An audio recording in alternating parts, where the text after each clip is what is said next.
हम सब भी सोने के डिब्बे में कैद हैं। एक कहानी है।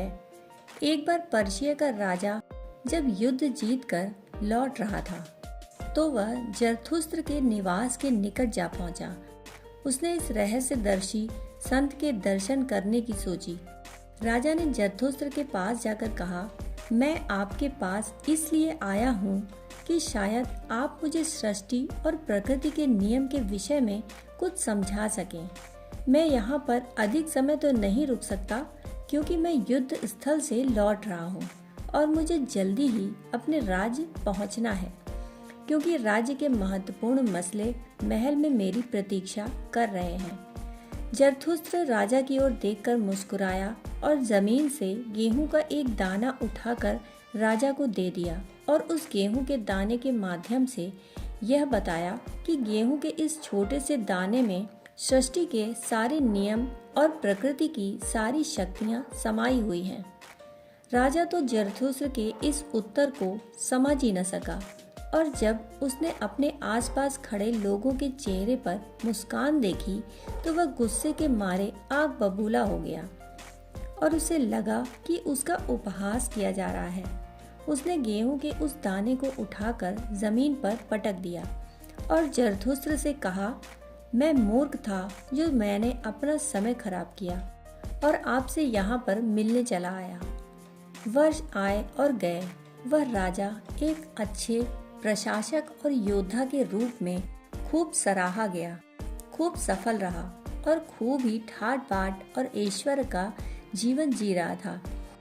परंतु रात को वह सोने के लिए जब अपने बिस्तर पर जाता तो उसके मन में बड़े ही अजीब अजीब से विचार उठने लगते और उसे परेशान करते कि मैं आलीशान महल में खूब ठाट बाट और ऐश्वर्य का जीवन जी रहा हूँ, परंतु आखिरकार मैं कब तक इस समृद्धि, राज्य, धन दौलत से आनंदित होता रहूंगा और जब मैं मर जाऊंगा तो फिर क्या होगा? क्या मेरे राज्य की शक्ति, मेरी धन दौलत, संपत्ति मुझे बीमारी से और मृत्यु से बचा सकेगी? क्या मृत्यु के साथ ही सब कुछ समाप्त हो जाता है? राजमहल में एक भी आदमी राजा के इस प्रश्नों के उत्तर नहीं दे सका। लेकिन इसी बीच जरथुस्त्र की प्रसिद्धि चारों ओर फैलती जा रही थी। इसलिए राजा ने अपने अहंकार को एक तरफ रखकर धन दौलत के साथ एक बड़ा काफिला जरथुस्त्र के पास भेजा और साथ ही अनुरोध भरा निमंत्रण भी भेजा। उसमें लिखा था, मुझे बहुत अफसोस है, जब मैं अपनी युवावस्था में आपसे मिला था उस समय मैं जल्दी में था और आपसे लापरवाही से मिला था। उस समय मैंने आपसे अस्तित्व के गूढ़तम प्रश्नों की व्याख्या जल्दी करने के लिए कहा था, परंतु अब मैं बदल चुका हूँ और जिसका उत्तर नहीं दिया जा सकता उस असंभव उत्तर की मांग मैं नहीं करता, परंतु अभी भी मुझे सृष्टि के नियम, प्रकृति की शक्तियों को जानने की गहन जिज्ञासा है। जिस समय मैं युवा था उस समय से कहीं ज्यादा जिज्ञासा है। मेरी आपसे प्रार्थना है कि आप मेरे महल में आएं और अगर आपका महल में आना संभव ना हो तो आप अपने सबसे अच्छे शिष्य में से किसी एक शिष्य को भेज दें ताकि वह मुझे जो कुछ भी इन प्रश्नों के विषय में समझाया जा सकता हो समझा सके। थोड़े दिनों के बाद वह काफिला और संदेशवाहक वापस लौट आए। उन्होंने राजा को बताया कि वे जरथुस्त्र से मिले। जरथुस्त्र ने अपने आशीष भेजे हैं, परंतु आपने उनको जो खजाना भेजा था वह उन्होंने वापस कर दिया। जरथुस्त्र ने उस खजाने को यह कहकर वापस कर दिया कि उसे तो खजानों का खजाना मिल चुका है और साथ ही जरथुस्त्र ने एक पत्ते में लपेटकर कुछ छोटा सा उपहार राजा के लिए भेजा और संदेशवाहकों से कहा कि वे राजा से जाकर कह दें कि इसमें ही वह शिक्षक है जो उसे सब कुछ समझा सकता है। राजा ने जरथुस्त्र के भेजे हुए उपहार को खोला और फिर उसमें से उसी गेहूं के दाने को पाया। गेहूं का वही दाना जिसे जरथुस्त्र ने पहले भी उसे दिया था। राजा ने सोचा कि जरूर इस दाने में कोई रहस्य या चमत्कार होगा, इसीलिए राजा ने एक सोने के डिब्बे में उस दाने को रखकर अपने खजाने में रख दिया।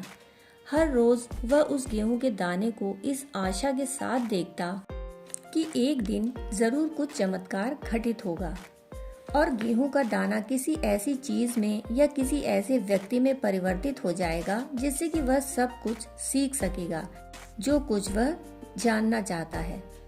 महीने बीते और फिर वर्ष पर वर्ष बीतने लगे, परंतु कुछ भी चमत्कार घटित न हुआ। अंततः राजा ने अपना धैर्य खो दिया और फिर से बोला, ऐसा मालूम होता है कि जरथुस्त्र ने फिर से मुझे धोखा दिया है।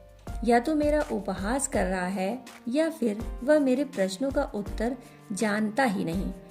लेकिन मैं उसे सिखा दूंगा कि मैं बिना उसकी मदद के भी प्रश्नों का उत्तर खोज सकता हूँ। और फिर उस राजा ने एक बड़े भारतीय रहस्यदर्शी के पास अपने काफिले को भेजा। उसके पास संसार के कोने कोने से शिष्य आते थे और फिर से उसने उस काफिले के साथ वही संदेशवाहक और वही खजाना भेजा जिसे उसने जरथुस्त्र के पास भेजा था। कुछ महीने के पश्चात संदेशवाहक उस भारतीय दार्शनिक को अपने साथ वापस लेकर लौटे। लेकिन उस दार्शनिक ने राजा से कहा, मैं आपका शिक्षक बनकर सम्मानित हुआ हूँ, परंतु यह मैं साफ साफ बता देना चाहता हूँ कि मैं खास करके आपके देश इसलिए आया हूँ ताकि मैं जरथुस्त्र के दर्शन कर सकूं। इस पर राजा सोने का वह डिब्बा लाया जिसमें गेहूं का दाना रखा था और वह उसे बताने लगा, मैंने जरथुस्त्र से कहा था कि मुझे कुछ समझाएं और देखो उन्होंने यह क्या भेज दिया मेरे पास। यह गेहूं का दाना वह शिक्षक है जो मुझे सृष्टि के नियमों और प्रकृति की शक्तियों के विषय में समझाएगा। क्या यह मेरा उपहास नहीं? वह दार्शनिक बहुत देर तक उस गेहूं के दाने की तरफ देखता रहा और उस दाने की तरफ देखते देखते वह ध्यान में डूब गया। तो महल के चारों ओर एक गहन मौन छा गया। कुछ समय बाद वह बोला, मैंने यहाँ आने के लिए जो इतनी लंबी यात्रा की उसके लिए मुझे कोई पश्चाताप नहीं, क्योंकि अभी तक तो मैं विश्वास ही करता था, लेकिन अब मैं जानता हूँ कि जरथुस्त्र सच में ही एक महान सद्गुरु है। गेहूं का यह छोटा सा दाना हमें सचमुच सृष्टि के नियमों और प्रकृति की शक्तियों के विषय में सिखा सकता है, क्योंकि गेहूं का यह छोटा सा दाना अभी और यहीं अपने में सृष्टि के नियम और प्रकृति की शक्ति को अपने में समाये हुए है। आप गेहूं के इस दाने को सोने के डिब्बे में सुरक्षित रखकर पूरी बात को चूक रहे हैं। अगर आप इस छोटे से दाने को जमीन में बो दें जहाँ से यह संबंधित है, तो मिट्टी का संसर्ग पाकर, वर्षा, हवा, धूप और चांद सितारों की रोशनी पाकर यह और अधिक विकसित हो जाएगा। जैसे कि व्यक्ति की समझ और ज्ञान का विकास होता है, तो वह अपने अप्राकृतिक जीवन को छोड़कर प्रकृति और सृष्टि के निकट आ जाता है, जिससे कि वह संपूर्ण ब्रह्मांड के अधिक निकट हो सके। अगर गेहूं के इस दाने को ध्यान पूर्वक देखो तो तुम पाओगे कि इसमें एक और रहस्य छुपा हुआ है, और वह रहस्य है जीवन की शक्ति का। गेहूं का दाना मिटता है और उस मिटने में ही मृत्यु को जीत लेता है। राजा ने कहा, आप जो कहते हैं वह सत्य है, फिर भी अंत में तो पौधा कुमलाएगा और मर जाएगा और पृथ्वी में विलीन हो जाएगा। उस दार्शनिक ने कहा, लेकिन तब तक नहीं मरता जब तक यह सृष्टि की प्रक्रिया को पूरा नहीं कर लेता और स्वयं को हजारों गेहूं के दानों में परिवर्तित नहीं कर लेता।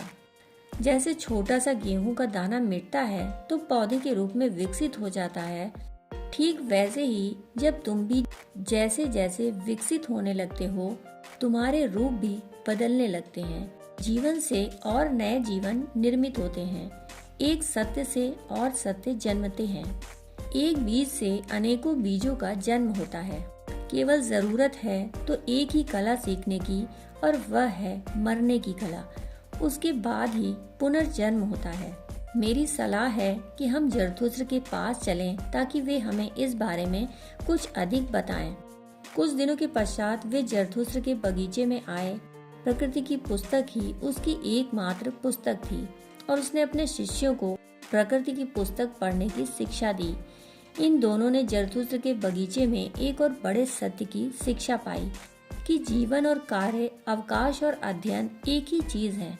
जीने का सही ढंग सरल और स्वाभाविक जीवन जीना है। जीवन सृजनात्मक होना चाहिए, उसी में व्यक्ति का विकास समग्रता से और सक्रियता से होता है। अस्तित्व और जीवन के नियमों को पढ़ते सीखते उनका वर्ष बीत गया। अंततः राजा अपने नगर लौट आया। उसने जरथुस्त्र से निवेदन किया कि वह अपनी महान शिक्षा के सार तत्व को व्यवस्थित रूप से संग्रहित करे। जरथुस्त्र ने वैसा ही किया और उसी के परिणाम स्वरूप पारसियों की एक महान पुस्तक जेंदावेस्ता का आविर्भाव हुआ। यह पूरी कहानी बस यही बताती है कि मनुष्य परमात्मा कैसे हो सकता है। जो कुछ मनुष्य में बीज रूप में छिपा हुआ है, वह अगर उद्घाटित हो जाए, प्रकट हो जाए, तो मनुष्य परमात्मा हो सकता है। परंतु हम अभी भी सोने के डिब्बे में ही कैद पड़े हुए हैं। हम पृथ्वी से जिससे कि हम जुड़े हैं, उसमें विलीन होने को, मिटने को तैयार हो जाएं। मृत्यु से भयभीत न हो। मृत्यु जीवन का द्वार है। जीवन की प्रथम पहचान मृत्यु है। वस्तुतः जो लोग सोने के डिब्बे में बंद पड़े रहते हैं, उनका जीवन मृत्यु के अतिरिक्त और कुछ भी नहीं। दोस्तों, कहानी सुनने के लिए आपका बहुत बहुत आभार।